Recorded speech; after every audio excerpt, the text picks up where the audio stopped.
여러분, 혹시 호박인절미 드셔보신 적 있으세요? 달달하고 쫄깃해서 맛은 있는데 혈당이 걱정돼서 자주 못 드신다는 분들 많으시죠? 근데 오늘 이 영상 끝까지 보시면 호박인절미를 어떻게 드셔야 혈당 걱정 없이 즐길 수 있는지 딱 알게 되실 거예요. 호박인절미는 창억떡이라고도 해요. 호박이 통째로 들어간 인절미를 말하는데요. 시중에 호박맛 떡이 정말 많이 있는데 대부분 호박 분말만 조금 넣은 거예요. 창억떡은 호박을 통째로 넣기 때문에 먹어보면 차이가 확연히 느껴집니다. 달콤한 호박향이 은은하게 올라오면서 인절미 특유의 쫄깃함이 살아있죠. 그럼 왜 호박 인절미가 건강 간식으로 좋은 건지 제가 설명드리겠습니다. 첫 번째 이유는 호박 때문이에요.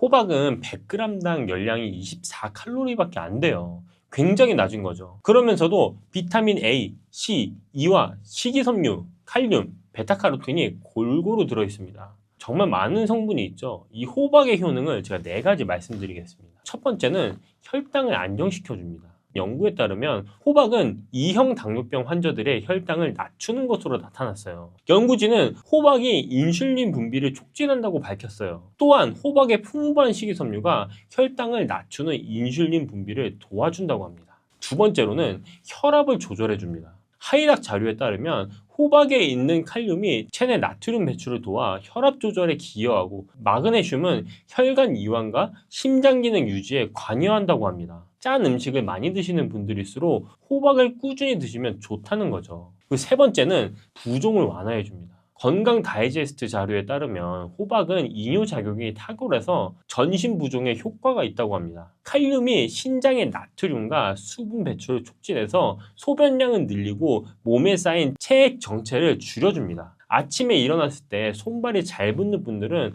호박을 꾸준히 드시는 게 정말 좋습니다. 네 번째는 소화기 건강에 좋다는 겁니다. 호박에 포함된 수용성 식이섬유는 장 운동을 부드럽게 돕고 배변 활동을 원활하게 해준다고 합니다. 칼로리는 낮고 포만감은 오래 가니까 간식으로 드셔도 과식 걱정이 없는 거예요. 이렇게 좋은 호박이 통째로 들어간 인절미를 드시는 거니까 일반 떡보다 훨씬 건강하게 즐기실 수 있어요. 그런데 여기서 한 가지만 더 말씀드릴게요. 아무리 건강한 호박이 들어간 인절미라도 탄수화물이 들어있는 떡이기 때문에 단독으로 드시면 혈당이 오를 수 있습니다. 그럼 어떻게 드시면 좋을까요? 함께 드시면 좋은 음식 3가지를 제가 지금 말씀드리겠습니다. 첫 번째는 우엉차나 보이차입니다. 경향신문 자료에 따르면 떡을 보이차, 우엉차, 계피차, 녹차와 함께 먹으면 탄수화물 흡수를 늦추고 혈당 급상승을 방지하는 데 도움이 된다고 합니다. 호박 인절미 드실 때 따뜻한 우엉차나 보이차 한 잔 같이 드시면 혈당 걱정 없이 즐기실 수 있다는 거예요. 두 번째는 삶은 달걀입니다. 단백질이 함께 들어가면 탄수화물 흡수 속도가 느려지거든요. 혈당이 천천히 오르면서 포만감도 훨씬 오래 가요. 호박 인절미 2~3개에 삶은 달걀 하나 곁들이면 딱입니다. 자, 세 번째가 오늘 제일 중요한 포인트입니다.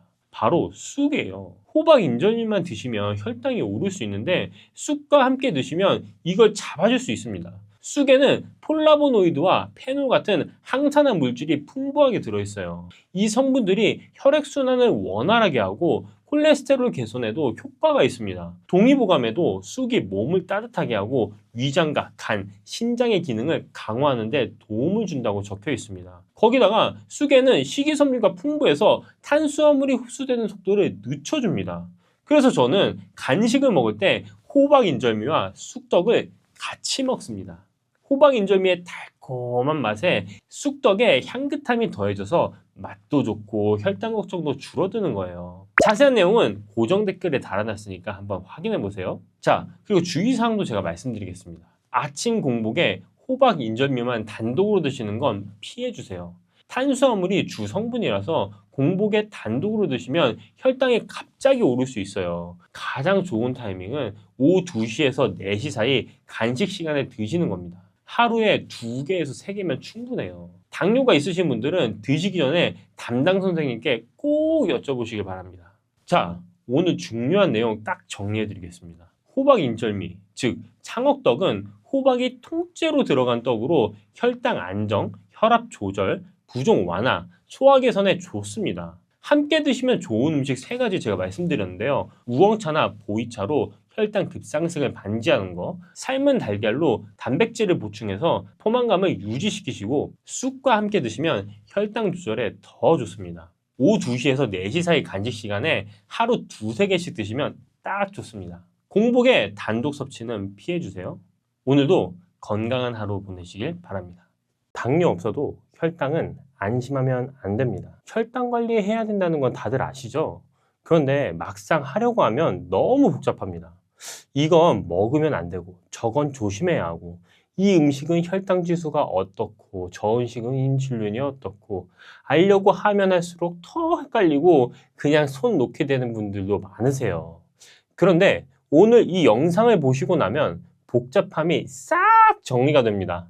뭘 먹느냐보다 어떻게 먹느냐, 이것 하나만 바꿔도 혈당이 완전히 달라질 수 있거든요. 왜 이렇게 혈당 관리가 복잡하게 느껴지냐면 우리가 평소에 괜찮겠지 하고 드시는 음식들이 사실 혈당을 조용히 올리고 있기 때문이에요. 자, 첫 번째, 김밥인데요. 정말 의외죠? 야채도 있고 계란도 있고 영양만큼은 뛰어나다고 알고 계셨을 텐데 혈당으로는 얘기가 다릅니다. 김밥 한 줄에 들어가는 밥 양이 밥 한 공기보다 많고 어묵이랑 맛살은 그냥 생선이 아니라 밀가루가 상당히 들어간 가공식품이거든요. 건강한 재료들 사이에서 탄수화물이 이중으로 쌓이는 구조예요. 정말 안 좋죠. 반줄은 괜찮아도 한 줄을 다 드시면 혈당이 생각보다 훨씬 높게 올라갑니다. 자, 두 번째, 고구마입니다. 건강식이라는 건 맞아요. 그런데 군고구마로 드시면 얘기가 완전히 달라집니다. 쪄서 드실 때랑 구워서 드실 때랑 혈당 반응이 천지 차이예요. 고구마를 구우면 안에 있는 전분이 단순당으로 바뀌면서 혈당이 급격히 치솟습니다. 찐 고구마는 괜찮아도 군고구마는 정말 조심하셔야 돼요. 65세 이상 어르신 2명 중 1명이 이미 당뇨 전 단계입니다. 근데 여기서 끝이 아닙니다. 당뇨가 없다고 안심하시는 분들도 80%는 매일 혈당이 급상승하고 있어요. 사실상 이 영상 보고 계신 거의 모든 분들 얘기라는 거예요. 그리고 이게 반복되면 어떻게 되냐면요. 오후만 되면 이유 없이 기운이 쭉 빠지고 먹는 양이 크게 안 바뀌었는데도 체중이 조금씩 늘고 피부 탄력이 떨어지면서 주름이 길어집니다. 혈당이 오를 때마다 피부 속 콜라겐이 딱딱하게 굳어버리는 당화 현상이 일어나기 때문이에요. 혈당 관리가 곧 노화 관리인 이유가 바로 여기 있어요. 문제는 아프지 않으니 모른다는 거죠. 조용히 쌓이는 게 더 무서운 거죠. 지금 안 챙기시면 3년, 5년 뒤가 달라집니다. 그러면 반대로 혈당을 잡는데 진짜 도움이 되는 음식은 뭔지 말씀드릴게요. 자, 첫 번째는 현미입니다. 이 현미는 미국 하버드 대학교 연구진이 밝힌 바에 따르면 흰쌀밥의 절반만 현미로 바꾸어도 당뇨 발생 위험이 16%가 줄어든다고 합니다. 현미의 풍부한 식이섬유가 포도당이 혈류로 한꺼번에 쏟아지는 걸 막아주거든요. 밥 한 공기를 바꾸는 것만으로도 이만큼 차이가 납니다. 자, 두 번째는 시금치입니다. 살짝 데친 시금치 한 줌에 하루 마그네슘 권장량의 30%가 들어가 있어요. 마그네슘은 인슐린이 제대로 작동하도록 도와주는 핵심 영양소입니다. 인슐린을 자물쇠라고 한다면 마그네슘은 그 자물쇠를 여는 열쇠 같은 역할이에요. 시금치를 꾸준히 드시면 인슐린 저항성 자체가 조금씩 개선됩니다. 자, 세 번째, 달걀입니다. 달걀 너무 좋죠. 당뇨 전 단계 성인 42명에게 12주 동안 매일 달걀을 하나씩 먹게 했더니 공복 혈당이 4.4% 낮아지고 인슐린 민감성이 좋아졌어요. 여기서 끝이 아닙니다. 우리나라 성인 7천여 명을 무려 14년 동안 추적 조사한 연구에도 일주일에 2~3번 달걀 드신 그룹의 당뇨 발생 위험이 40%나 낮았습니다. 달걀 하나에 이런 힘이 있는 거예요. 자, 네 번째는 깻잎입니다. 상추보다 깻잎을 더 자주 올려보세요. 깻잎에는 혈당 상승을 억제하고 인슐린이 제대로 작동하도록 돕는 성분이 풍부하게 들어있어요. 밥상에서 가장 쉽게 챙길 수 있는 혈당 관리 식품이에요. 자, 다섯 번째는 미역입니다.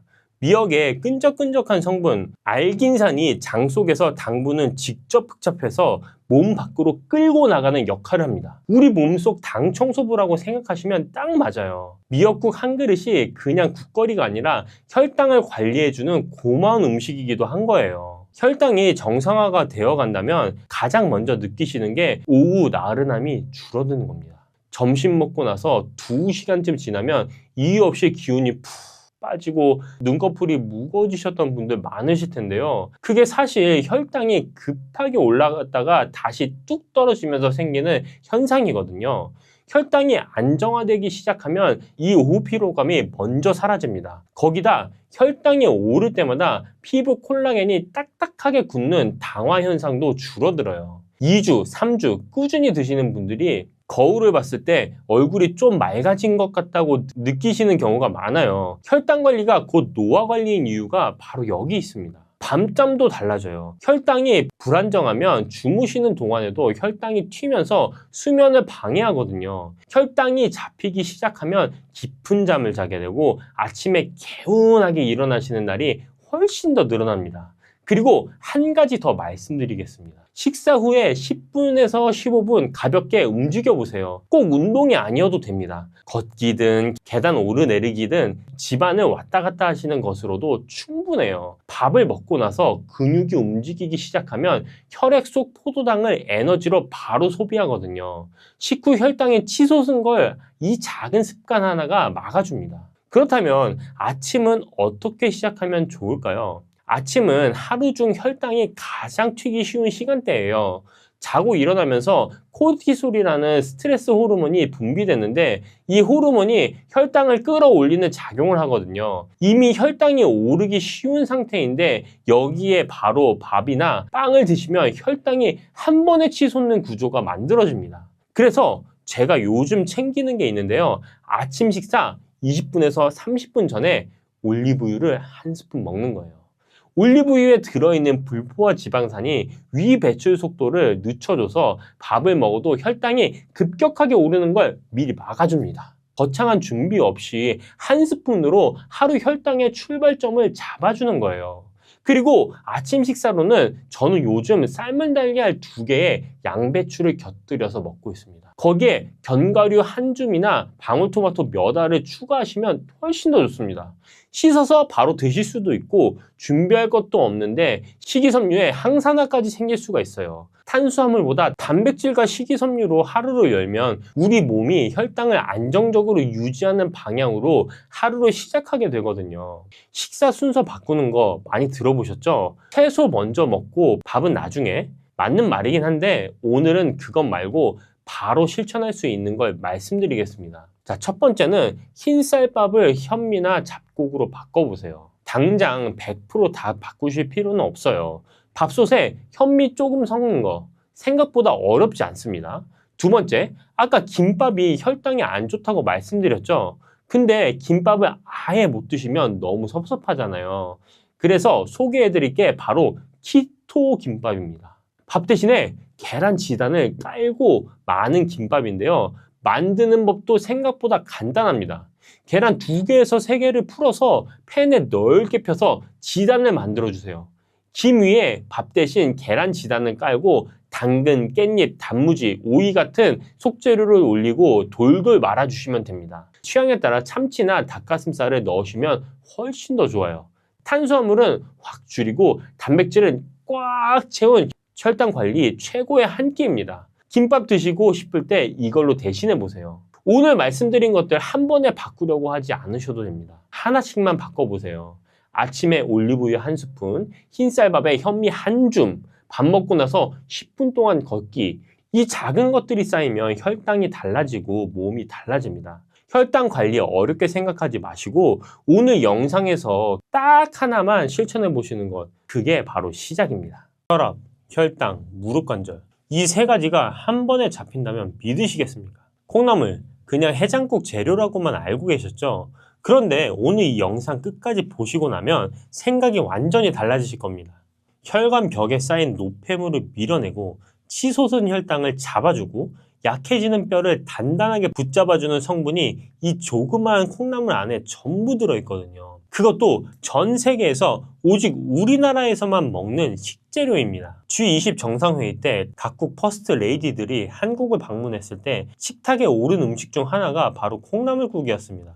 외국 손님들이 신기하게 쳐다봤다고 하죠. 우리에게 너무 익숙한 나머지 그냥 지나쳤던 이 식재료가 사실은 어르신 건강을 지키는 가장 강력한 무기였던 겁니다. 그런 콩나물이 왜 이렇게 대단한 건지 바로 핵심부터 말씀드릴게요. 콩나물의 비밀은 바로 아스파라간산과 이소플라본이라는 두 가지 성분에 있습니다. 아스파라간산은 우리 몸속의 피로 물질을 분해해서 밖으로 내보내는 역할을 하는 성분입니다. 술 마신 다음날 콩나물국 한 그릇 먹으면 속이 팍 풀리는 게 바로 이 성분 덕분이에요. 이 성분이 해장만 해주는 게 아닙니다. 평소에 쌓인 피로를 풀고 간이 제 역할을 할 수 있도록 돕는데도 꾸준히 작용을 합니다. 이소플라본은 식물성 에스트로겐이라고 불리는 성분인데요. 이 에스트로겐이라고 하면 여성 호르몬 아니냐고 하시는 분들 계시잖아요. 맞습니다. 나이가 들수록 이 호르몬이 줄어들면서 뼈가 약해지고 혈관이 딱딱해지고 무릎 연골이 닳기 시작해요. 이소플라본은 그 빈자리를 채워주는 역할을 하는 거예요.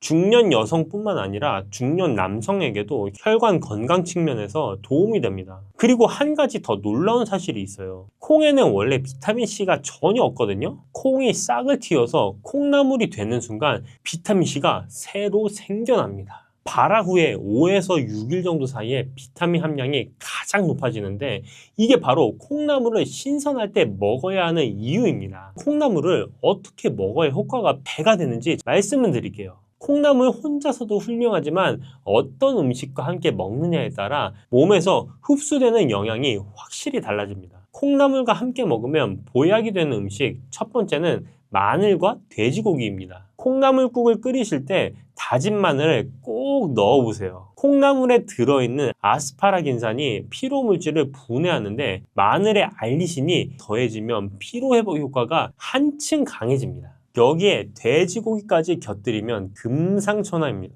돼지고기는 비타민 B1이 풍부한 식재료인데 알리신이 비타민 B1의 흡수를 도와주거든요. 콩나물국에 다진 마늘을 듬뿍 넣고 돼지고기 수육이나 제육볶음을 한 접시 넣으시면 피로회복과 간 기능 관리에 아주 유리한 한 끼 식사가 됩니다. 콩나물과 함께 먹으면 보약이 되는 음식 두 번째는 두부입니다. 두 번째라서 두부입니다. 혈압이나 콜레스테롤이 걱정되시는 분들께 특히 권해드리고 싶은 조합인데요. 콩나물에는 혈관 벽에 지방이 쌓이는 것을 막아주는 비타민 K와 식이섬유가 들어있는데 두부의 식물성 단백질이 더해지면 혈관을 보호하면서 콜레스테롤 수치를 조절하는 데 도움이 됩니다.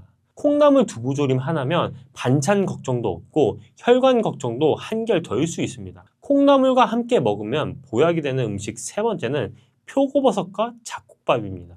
무릎이 시큰거리거나 골다공증이 걱정되시는 분들께 드리고 싶은 조합인데요.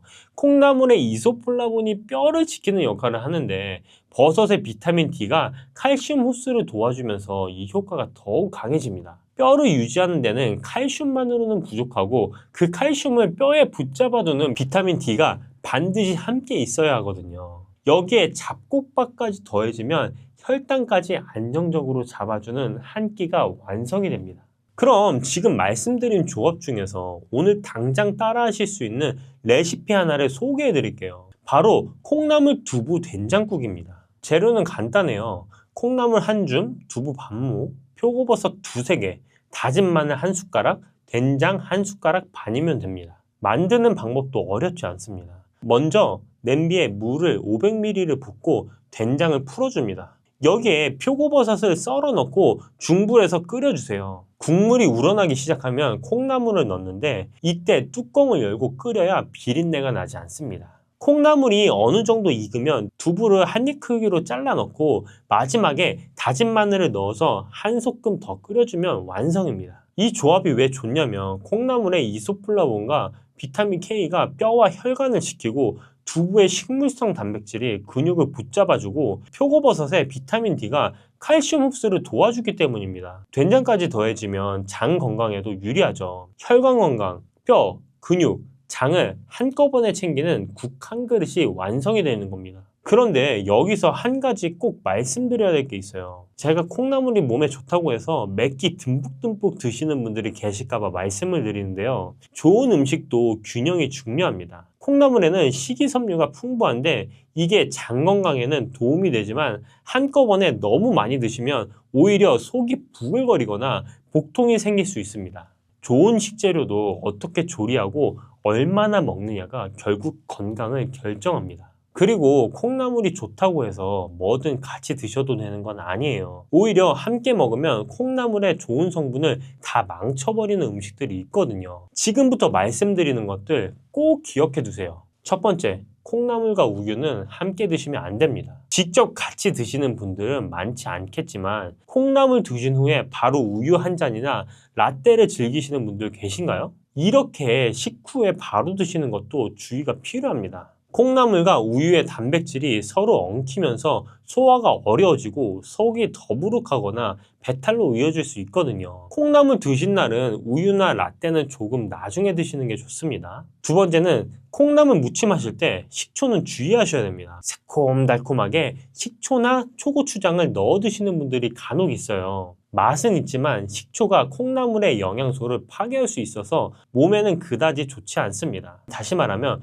콩나물의 좋은 영양소를 흡수하는 데 방해가 될 수 있습니다. 새콤한 맛이 당기신다면 아주 소량만 사용하시고 대신 들기름이나 참기름으로 풍미를 살리시는 게 훨씬 낫습니다. 이 두 가지만 지키시면 콩나물을 훨씬 건강하게 드실 수 있습니다. 평소 위장이 약하시거나 몸이 냉한 체질이신 분들은 콩나물국 끓이실 때 생강 슬라이스 2~3조각만 넣어보세요. 생강의 따뜻한 성질이 콩나물의 찬 기운을 중화시켜줘서 속이 한결 편안해지는 걸 느끼실 수 있습니다. 오늘 콩나물 얘기를 길게 드렸는데 결국 핵심은 하나입니다. 콩나물 혼자가 아니라 무엇과 함께 먹느냐가 중요합니다. 마늘과 돼지고기를 곁들이면 피로 회복이 되고 두부와 함께 드시면 혈관이 튼튼해지고 표고버섯과 잡곡밥을 더하면 뼈와 혈당까지 잡을 수 있습니다. 1,000원짜리 콩나물 한 봉지가 어떻게 조합하느냐에 따라 보약이 되는 겁니다. 콜라겐이 4분의 1로 줄어듭니다. 4가지만 챙기세요. 몸속 콜라겐 60세가 넘으면 4분의 1로 줄어들죠. 20대 중반에 100%였던 콜라겐 생성 능력이 40대가 되면 절반으로 뚝 떨어지고 60세가 넘으면 25%밖에 남지 않습니다. 75%가 사라진다는 거예요. 아침에 일어났을 때 무릎이 빡빡하고 거울을 볼 때마다 피부가 조금씩 처지는 느낌, 다들 한 번쯤 느껴보셨을 겁니다. 그게 바로 콜라겐이 빠져나가면서 몸이 보내는 신호예요. 그런데 중요한 건 이게 그냥 넘길 문제가 아니라는 겁니다. 오늘은 이 콜라겐을 다시 끌어올리는데 반드시 필요한 4가지 영양소와 콜라겐을 지키는 4가지 생활 습관을 알려드릴 겁니다. 어렵지 않아요. 지금 당장 식탁에서 시작하실 수 있는 것들입니다.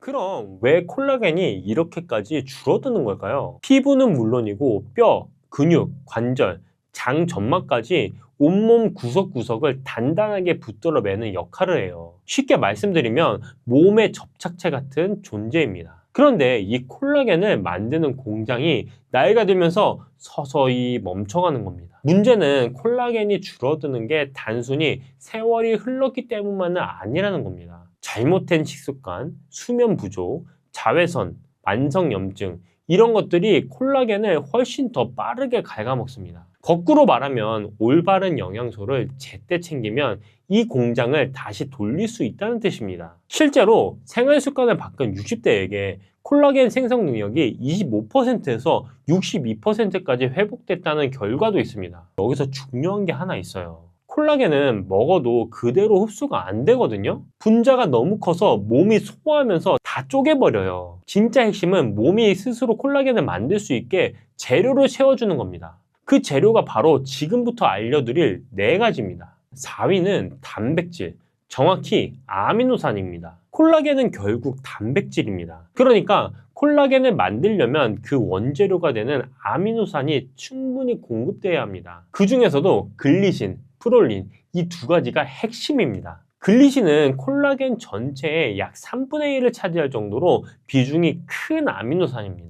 이 원재료가 부족하면 아무리 다른 영양소가 갖춰져 있어도 콜라겐 자체가 만들어질 수가 없어요. 자, 그렇다면 어디서 가장 효과적으로 채울 수 있을까요? 바로 오래 끓인 사골국물, 닭곰탕, 속꼬리찜입니다. 뼈와 연골을 오래 끓이면 안에 있던 글리신과 프롤린이 국물로 천천히 녹아내립니다. 여기서 중요한 게 바로 끓이는 시간이거든요. 최소 3시간에서 4시간은 끓여야 영양소가 충분히 우러나오는데 압력솥을 사용하시면 훨씬 짧은 시간에 훨씬 많은 영양소를 뽑아낼 수가 있어요. 어르신들이 오래전부터 사골국을 고아 드셨던 게 사실 과학적으로 근거가 있는 거였습니다. 국물 요리가 번거로우신 분들은 닭가슴살, 달걀 흰자, 두부로도 충분히 채우실 수 있어요. 단 단백질은 한 번에 많이 드시는 것보다 몇 끼니마다 조금씩 나눠서 드시는 게 훨씬 효율적입니다. 한 번에 몰아서 드시면 몸이 다 흡수하지 못하고 배출해 버리거든요. 아침에 달걀 하나,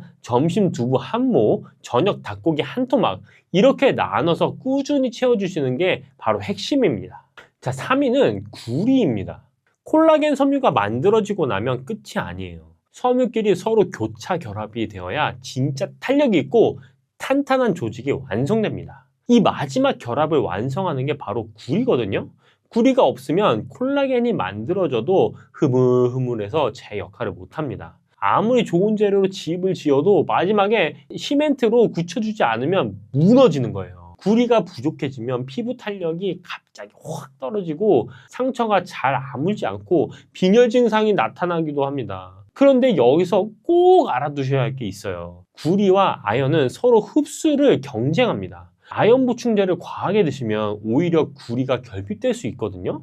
그래서 보충제보다는 음식으로 균형 있게 채우시는 게 가장 안전해요. 구리가 가장 풍부한 식품은 단연 굴입니다. 굴 100g에 하루 권장량을 훌쩍 넘는 구리가 들어있어요. 굴이 제철이 아니거나 드시기가 불편하신 분들은 캐슈넛이 정말 좋은 대안입니다. 캐슈넛 한 줌, 약 30g 정도만 드셔도 하루 구리 권장량의 절반 가까이 채울 수 있거든요. 간식으로 그냥 집어 드시기만 해도 됩니다. 다크 초콜릿도 구리가 풍부하거든요. 카카오 함량이 70% 이상인 것으로 하루 2~3조각 정도만 드시면 구리 보충과 함께 항산화 효과까지 덤으로 챙길 수 있습니다. 다크 초콜릿 같은 경우는 중금속의 위험이 있는 경우도 있거든요.